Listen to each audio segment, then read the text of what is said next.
covering that satellite for a touchdown, 14-6 Detroit. And then in the third, Lions up 5, and Brett Favre to Corey Bradford. Who says you need 2 hands? Corey, proven you can do it with 1. 6 catches, 94 yards. Packers up 18-17. Packers going for the 2-point conversion. What do they? They've got great finishes like in the Packers game, which is coming right up. What a great lead into Minnesota at Kansas City. Week 14 of NFL Primetime coming at you right now.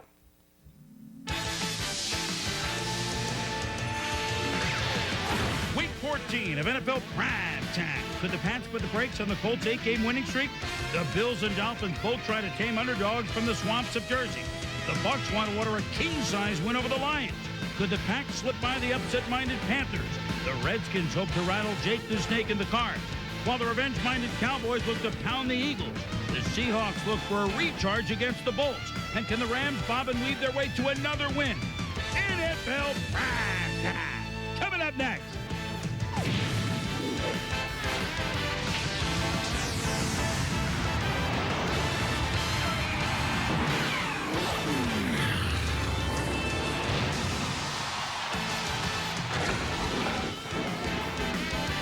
Hello once again, everybody. I'm Chris Berman along with Tom Jackson, and welcome to, well, the shopping day's dwindling, but I tell you what, playoff shopping, there's lots of bargains still to be had, Tommy, here as we get into NFL Primetime, because the first place teams are doing pretty well, but these teams like second and third, they're kind of opening the door for a lot of others by not playing well. Well, it's certainly great for the fans to have so many teams involved in the playoff race right now. We're getting down to week 15. We're going to have 3 weeks left.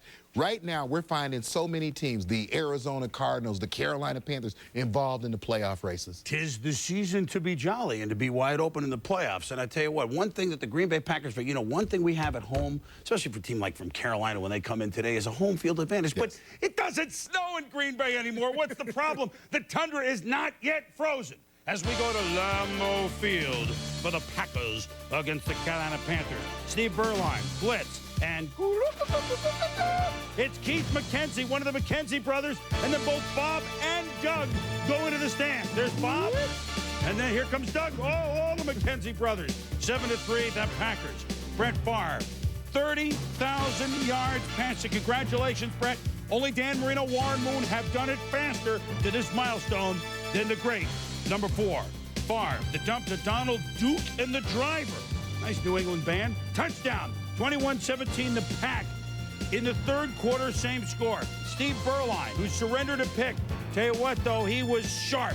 Brian Heat in the kitchen, 26-yard touchdown. And then, Wesley, what happened here, Tom? Well, Wesley Walls is holding the safety, keeping him from going to Kinchin. Kinchin is more open right there than it appears. Score 27-24, Panthers, 3rd and inches. The Packers do it. They're sneaking. He gets it by...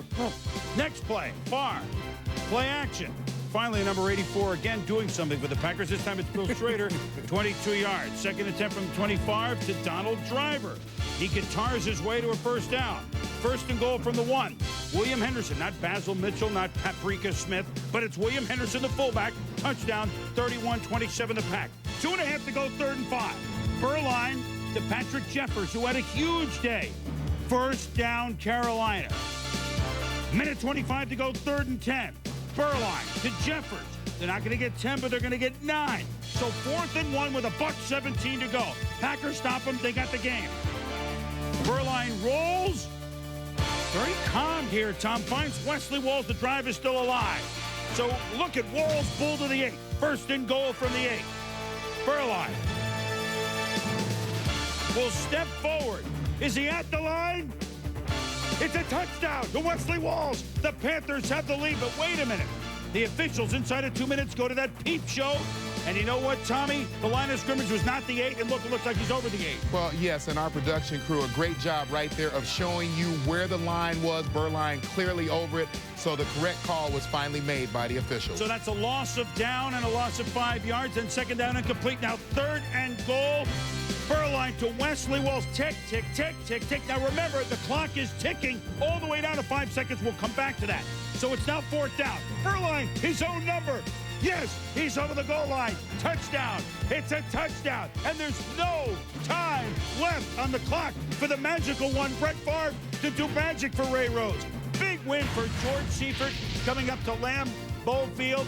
Panthers classic, didn't even attempt the extra point. They knelt down. They win it 33-31 in a game in which Green Bay had things rolling and won 3 in a row, but the loss really hurts them as they fall to 7-6. And who knows what 6-7 will do in the NFC, Tommy, because that's what Carolina is right now. But Steve Berline at times has been good both ways. Today he was excellent. He's got he passed for close to 400 yards, so he's close to 3,500 yards for the season. But the end of the game strategy by the Packers, even though it was Carolina with the ball, got to scratch your head a little? Certainly we do, Chris. We knew we had the potential on both sides of the field for good, solid offense. But let's go right to the last 45 seconds of the football game.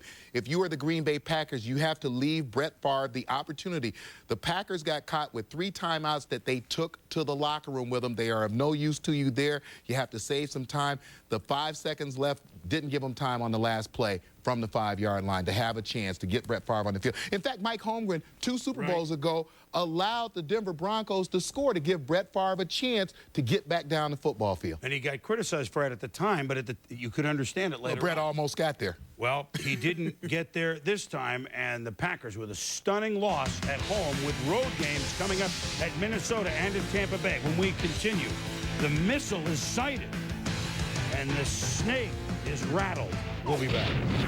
Final game ever at Riverfront / Synergy Field, and the Bengal in the Hall of Fame, Anthony Munoz, class act on and off the field, there to see if the Bengals could get it going. Craig Yeast on the punt return.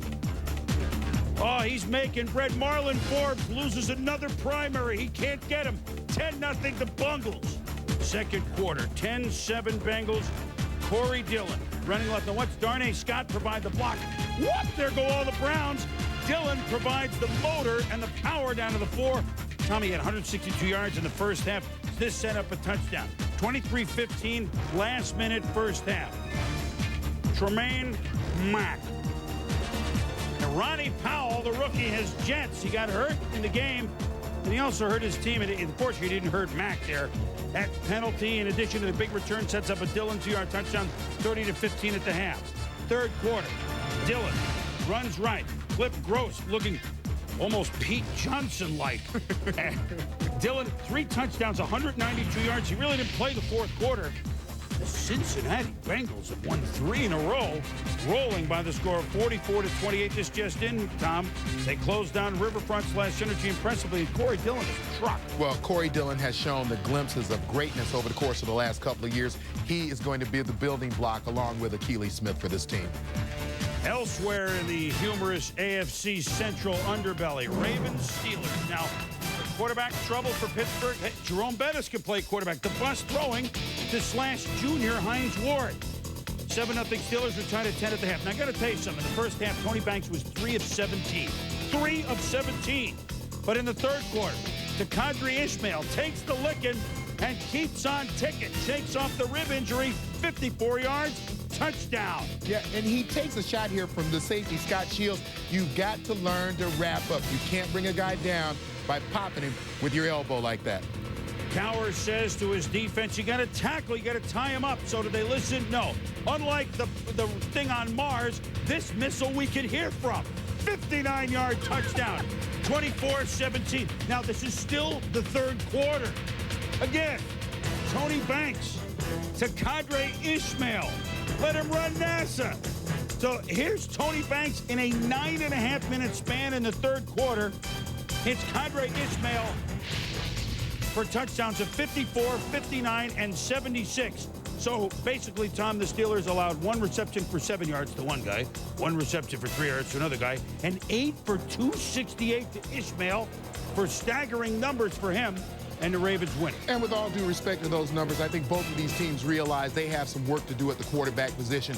That will start, if not at the end of this season, certainly as soon as they get into the offseason. So 8 of 26 for Banks, but 6 of them go for 258 to the missile. When we return, battle for first place NFC East. Skins trying to run over the Cards. Dallas trying to stay within eyesight in another game in the division against the NFC East. Dallas at 6 is Dion. Was he delivering papers on a bicycle? Dion being used both ways as Dallas lost to Philly earlier this year, but Troy Aikman to David Lefleur for 26 yards. Emmitt Smith stretching after leaving on the sideline. Strained groin after one play. His replacement, Chris Warren, 4-yard touchdown, 7-3 Cowboys. Second quarter, Dallas, who's perfect at home, 5-0. Aikman looking for Deion Sanders. That shallow cross, I don't think is what Deion is in there for, but it helped set up a field goal, 10-3 Dallas. With a score 13-3, it's Ishmael Day on NFL Primetime. We found the missile, and now we've heard from the rocket. It's 26 yards. Let's just send them up on probes to Mars. Second and goal for the Eagles, 8. Aikman to Lafleur. Magnifique. 20-3, Dallas. Yeah, and take a look here at problems on the other side of the field for the Eagles. Donovan McNabb here throwing to Cecil Martin. He never had a chance to spot Randall Godfrey. Take a look at the replay here. Just watch how close the backer is as Martin catches that ball. And actually, McNabb came up and apologized to him for that throw. Deuce Staley runs hard, but look at Darrell Woodson. Oh, man. Donovan McNabb forced out of the game, sprained left knee, slightly sprained MCL. More tests on Monday. Peterson finished. And Dallas, one of what? Just 3 teams undefeated at home. The Cowboys are 6-0 at home as they win 20-10 without a lot of offense. Well, got some offense from certainly from the running back position from Chris Warren. 90-plus yards helped Aikman. And the Cowboys are now 7-6. Meanwhile, the only team going into the day in the division with a winning record, 7-5, Washington. Going against a team that won 4 in a row, Arizona. Now, Washington was scoring points on everybody early this year by throwing and the running of Stephen Davis. Was there a hole there? A hole? Oh, my God, there was a whole stadium. 17th touchdown of the year, 50-yard run for Stephen Davis. 189 yards. Look at the play that side judge Jug Toole makes, trying to leapfrog. He stays in. He's tough, trying to get the call right. Brad Johnson to Irving Fryer, slicing into the end zone for a 14-3 Redskin lead. Later in the second, Jake Plummer pressured. Well, Jake Plummer under pressure all the time. This time from Marco Coleman got to him and forces him to not be able to get rid of the football. So they hold to a 36-yard field goal. Chris Jackie squeezing one through, but there's a flag on the play. And who is it? 99. Well, number 99, Marco Coleman, actually uses one of his teammates to try to get a little more elevation to block the kick. That's illegal, Chris. So they take points off the board. Oops. Champ Bailey, who picked off Jake Plummer 3 times in the first game, picks him off again, stopping the rally. So the points come off the board and they never get him back. 2 minutes to go in the half. It's 14-3, Adrian Morrell. But look at the play Sean Barber makes. And he gives him a shave and a haircut, 2 bits. Leo Mont-Evans recovers, and it's Redskins ball. Late, last seconds of the first half, Johnson to Michael Westbrook. 21 touchdown passes this year for Johnson. And the Redskins go on to coast over Arizona 28-3 in a game in which Washington had many, many reasons to be excited. 3 picks, 5 sacks, almost 200 yards running for Stephen Davis, snapping Arizona's winning streak. Washington looked like a first-place team playing a big game, and we hadn't seen that in them for a while. Well, the offense, the running, and the passing, and what they do off the play-action pass, we expected. I thought that last week was an aberration. I think the encouraging thing for Norv Turner is the defense now starting to play the run better, now starting to create the turnovers from their linebackers in the safety position and the corners and Champ Bailey. So now all of a sudden you can see if they've got a little balance, this is a ball club that could go a long way in a division that's not real strong. And with the score 21-3, though it ended up being a pick in the end zone, but a nice 7.5-minute drive. Yes. Time consuming. Yes. They looked like a team that understood big-time games. That's the best we've seen Washington look all around in quite a while. When we return, speaking of looking good, St. Louis has looked good, and New England in a do-or-die game. Could they beat the Colts? St. Louis Rams in the playoffs for the first time since 1989, and Marshall Faulk, his hometown is New Orleans. Was he excited? Of course, it cost him. He had to buy 75 tickets to watch him play. And the Saints had a surprise as Billy Joe Tolliver to Cam Cleveland. The Saints led 14-7 in the second quarter. But, I mean, just St. Louis can do so many things. Here's a pass that Billy Joe Tolliver wanted his receiver to do something else, Tom. Todd Light, his 6th interception of the season. He's had a Bud Light. And then the Rams Look at Warner. Well, this is a great scramble by Kurt Warner and a throw to Ricky Pro, but just watch his eyes. Look at his head. He keeps his head up and down the field when he gets a chance, so he gives himself a chance as a quarterback to make a play when the pocket breaks down. That's the key to great quarterbacking, at least one of. This is a little more by design. In the pocket under a little pressure, the cross to Isaac Bruce, the Reverend, 34 yards down to the 4, setting up a Marshall Faulk touchdown. The Rams would lead 17-14. They wouldn't be headed after that. Dexter McClan has had a couple of tough moments, but he's had some big plays like this. His third pick of the year. Rams take advantage. They go to the jugular, Tommy. Kurt Warner to Marshall Faulk, 30-yard touchdown pass, 24-14 St. Louis at the half. Third quarter, it's Marshall Faulk in his hometown. He explodes. And then illegal play, Willie Clay is flagged for what? A face mask on the play, adding to the 33-yard run. Whoop, whoop, whoop. Marshall Faulk, 154 yards rushing, 210 on the day. The Rams spot the Saints a lead. They go on to win it 30-14. Their record is 11-2. The first team to go undefeated in a division ever after going winless in a division the year before. This just in, Marshall Faulk, he's good, 1,900 total yards. And only 280 needed receiving to break the 1,000 mark, both rushing and receiving. 280 a lot to ask, but maybe Marshall Faulk can get it done. When we return, Thermal returns the Bills after a bye. Certainly would look to crunch the Giants, and the Colts looking to avenge an earlier loss this year to the Patriots. 5. Thurman Thomas certainly remembers it. He was hurt on the first play from scrimmage this year.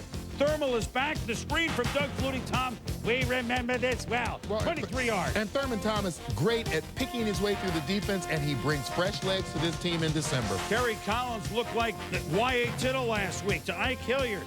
The ball is loose, but it's ruled down by contact in the second quarter. Same drive on 3rd and 10. Collins to well-dressed Amani Toomer, 14 yards, and the Giants go up 13-10. I mean, Collins and Toomer is Tittle to Schaffner. Giants up 16-10 on 3rd and 9 in the fourth quarter. Collins batted in the air, and by Sean Price, Marcellus Wiley from Columbia. Bumbling, stumbling. He's finally dragged down by Ike Hilliard. Wiley running. Well, and what a great job here. Just watch Marcellus Wiley. Watch him keep his eyes focused on the ball. A great job of fighting his way through traffic. And showed a little high knee action as he went down the field. So the Bills on 3rd and goal from the 2 give it to Jonathan Belly Button Linton. It's a 2-yard touchdown, and the Bills regain the lead 17-16. Under 4 minutes to go on 3rd and 9. Look at Doug Flutie. Any film you've seen of Fran Tarkenton or Jim Zorn, it's kind of this whoop, whoop. 2 Giants have it. Whoop, whoop. 3 Giants have it. And then watch Flutie go downfield and watch the Giant measure. That's enough. It's a 12-yard scramble. And so, 4th and 1 from the 36. Wade Phillips up 1, decides to go for it. They figure a punt, a field goal would be long with Christie, but the Giants defense stops it. What a big play by the Giants defense on the Buffalo gamble. So, on the ensuing change of possession at 3rd and 15, Collins to Tiki Barber. Kon-Tiki sailing 15 yards for first down. Carrie Blanchard from 48. Good! His 4th field goal of the day, and the Giants lead at 19-17. Buffalo, last play. The hail everything. If there's one guy that's done it, it's him. Flutie looking for Phelan, but it's picked off by Bashir Livingston, I presume. The New York Football Giants have gone into Buffalo and given the Bills, an 8-4 team coming off a bye, a stunning defeat. The Giants, very much in the picture at 7-6, get 4 field goals from Carrie Blanchard, who's now 13 of 14 after replacing the injured Brad DeLuiso. More on this in a moment after we look elsewhere in the AFC East. Patriots, Colts. Patriots came from 21 back to beat Indianapolis early in the year. Ty Law playing with a cast on his arm, and Peyton Manning has a heck of a cast. We told you early on NFL Countdown that he'd go deep to Harrison right away. He does. 52 yards, sets up a touchdown, 7-0. The Colts, an AFC team using a shovel pass. It works. Touchdown, Edgerrin James, 14-6 Colts. And it works because Peyton Manning has great patience here. You see him eye the end, draw him right up the football field, makes a nice clean toss to Edgerrin James. It's a more difficult play to run than it appears. With the score 14-6, first seconds of the third quarter, Marcus Pollard makes the catch. And look at Lawyer Malloy. Nolo Contandre says Pollard, as he loses Malloy spikes the helmet, but it's a big catch by Pollard. Now, late third quarter, look at Cornelius Bennett, number 97. Todd Reed, the fullback, down inside the 5-yard line. Cornelius Bennett, a great job of stepping up off the block down and making a nice short tackle on the football. He looks like the young Buffalo Bill making that play, doesn't he? Pete Carroll on fourth down decides to go for it. Touchdown, Drew Bledsoe to Lamont Warren, but illegal procedure. Patriots, they have to go for the field goal. After that, it's 20-9. It would kill him. Edgerrin James, how does he do it? He keeps going forward, stays in bounds. He had 101 yards, 14 of them on a tough run right there. 3:12 to go, it's still 20-9. Bledsoe to Sean Jefferson, moving on up. 2-point conversion fails, but it's a 20-15 game. 2:20 to go. Manning has the ball knocked out of his hands inadvertently by Waverly Jackson. Not a relative of yours, is it, Tom? No. No, the ball is loose, and the Patriots recover. And so, the Patriots 3rd and 5 from the 22. Mike Peterson. Well, this Colts defense improving. One last chance, but it's 4th and 13 for Pete Carroll. Would there be a Christmas carol? Bledsoe, incomplete to Jefferson. The Indianapolis Colts have won 9 in a row. They have now beaten in successive weeks the only 2 teams that have beaten them, Miami and now New England. They've shown the Patriots how much they learned. They win it by the count of 20-15 as the Indianapolis Colts just keep on trucking with now, well, we will tell you on the late games if their lead is 2 or 3 in the AFC East. Afterwards, the Patriots at 7-6 despondent. I'll just say that, on behalf of myself and the team, I really want to apologize to Mr. Kraft. I mean, he pays a lot of money for this, the players he has on this team, and for us, to be in the situation we're in right now is simply not acceptable. Well, stand-up is Drew Bledsoe, but he was sacked again a bunch of times, which has been the negative role for the 7-6 Patriots. And for New England first, a death blow to them, although a lot of teams at that last wild card spot having trouble in the W column today, but now they're at 7-6. Well, they were the team that said that they had to win out, they thought, in order to be in the playoffs. But let's focus on the Colts and the Patriots as well. When you look at the stats in this game where you have Manning throwing for just over 185 yards, you have Drew Bledsoe throwing for what's close to 400 yards, it becomes the balance of the running game. Terry Allen, 12 carries for 23 yards. Edgerrin James, 101 yards, gives them just enough balance and tempo to control the football game. And as a former defensive player, I know that it takes the heart out of a football team. You can't do it with Drew Bledsoe's right arm. And a word on the New York Giants, who this number is astounding. Jim Fossel, lifetime as head coach of the New York Giants in December, 9-0. He's Mr. December. And this Collins to Toomer confidence that we're seeing on offense, well, at times they can look very good. And the Giants have propelled their way back in, and a stunning loss for Buffalo, who now goes on the road a couple of weeks. We go inside the numbers. We told you that Drew Bledsoe had won. Well, we didn't tell you this, but we can tell you now that the Patriots have beaten the Colts the last 7 times, including September this year. 7 sacks in the 7 games. But today, Drew Bledsoe was sacked 5 times. He only threw 1 touchdown pass, and the Patriots now definitely have to win out, or else. That may not be good enough. Inside the Numbers is brought to you by Visa, the official card of the NFL. Log on to ESPN.com for more Inside the Numbers. When we return, late games. Seattle trying to break a 2-game skid. The Niners trying to break the skid of more than that. Elvis is in the building for the Kansas City Chiefs, who really love a lot of the results they've seen today. Chiefs at home against the Vikings following NFL Primetime under 15 minutes. Oh, they've waited a while, have they not? But the San Francisco 49ers at home against the Atlanta Falcons, a team that bounced them from the playoffs last year. Jeff Garcia threw for over 400 yards last week against Cincinnati in a loss. He's starting, playing with confidence, hits Charlie Garner. One thing you will not see him do, Tom, is run out of bounds. So look at this Garner. Obviously, no out-of-bound line here, but just smells north-south, 8 yards. Charlie Garner outgained the whole Falcons in the first half, 114-90. Amongst those top 3 or 4 combination backs in the league that we talk about, Chris. Chad Stanley's front peeled by Winslow Oliver. Oliver is going to take it 58 yards for a touchdown, and a 19-0 lead is now 19-7 here in the third. Now, watch Jamie German. Oh, Chad Stanley? That's another fine mess you've gotten me into, Stanley. Late in the third quarter, Wade Ritchie is now punting after Stanley obviously knocked out. And the Niners recover the fumble by Oliver.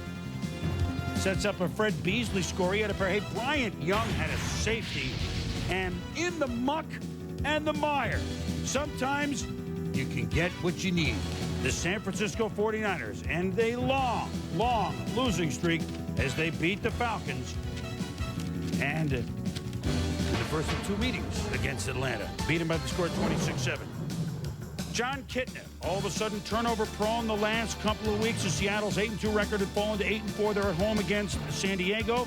Joey Galloway dropped it. Knows he should have had it. Sets up a field goal, but San Diego, who beat Seattle earlier this year, leads it 7-3. Jim Harbaugh, Jeff Graham, he crackers his way to a catch in heavy traffic, setting up a John Carney field goal, 33 yards, 10-3, lightning bolts. Ricky running Waters. Stopped by Ray Lee Johnson and company on 3rd and 1, forcing the Seahawks to settle for another field goal. They're down 13-9 at the half. John Kitna caboodles it to Derek Mays. Touchdown. Seahawks have the lead, 16-13. Here comes the route, right?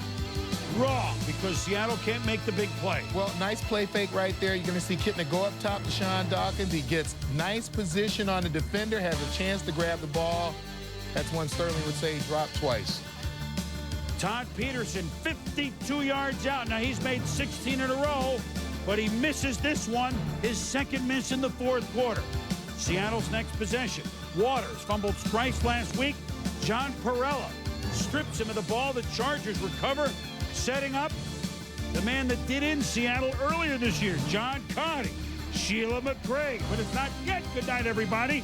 It's 19-16, but Seattle has the ball. Kitna to Mike Pritchard.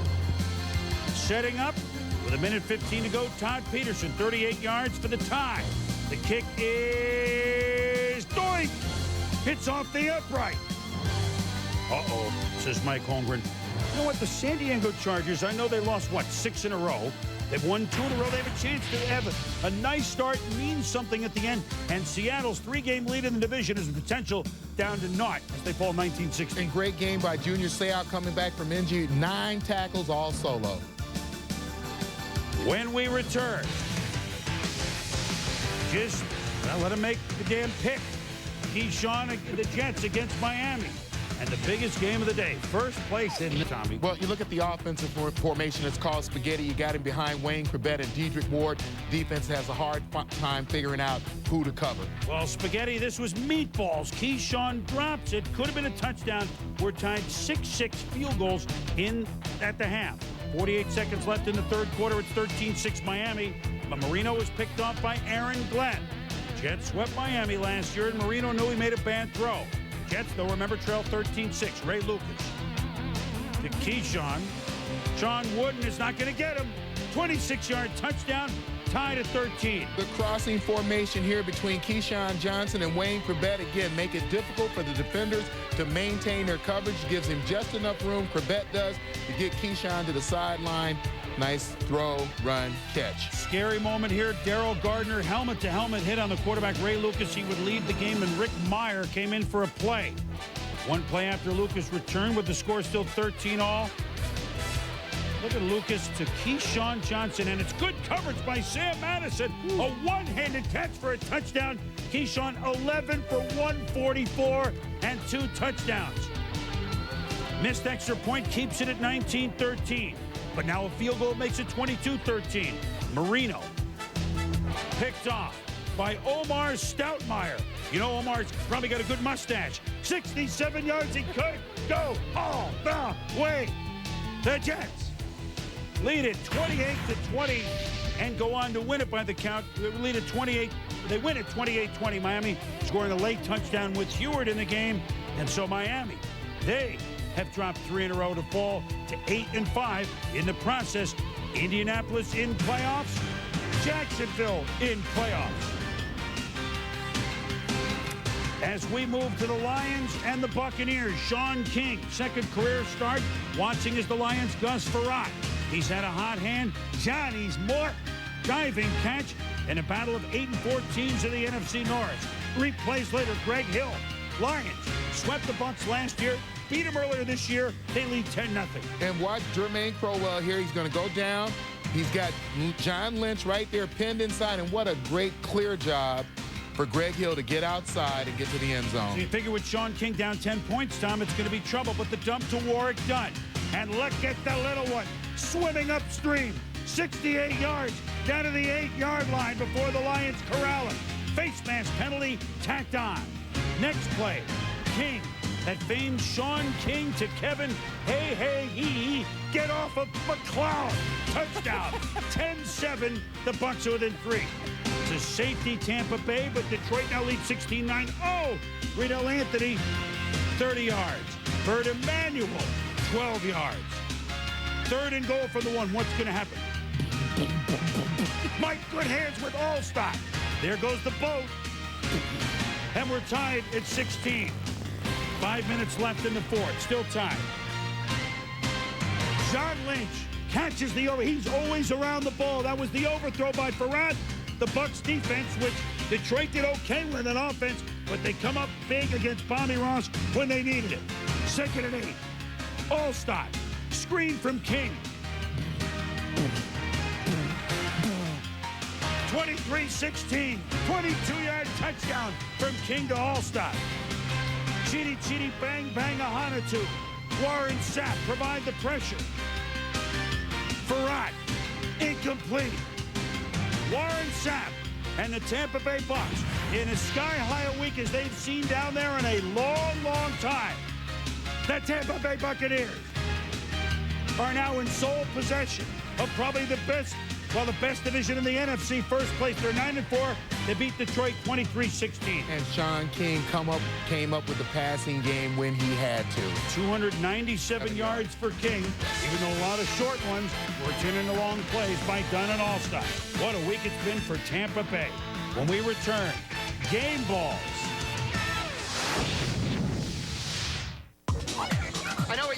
Primetime Players is brought to you by 1-800-COLLECT, the easy way to save.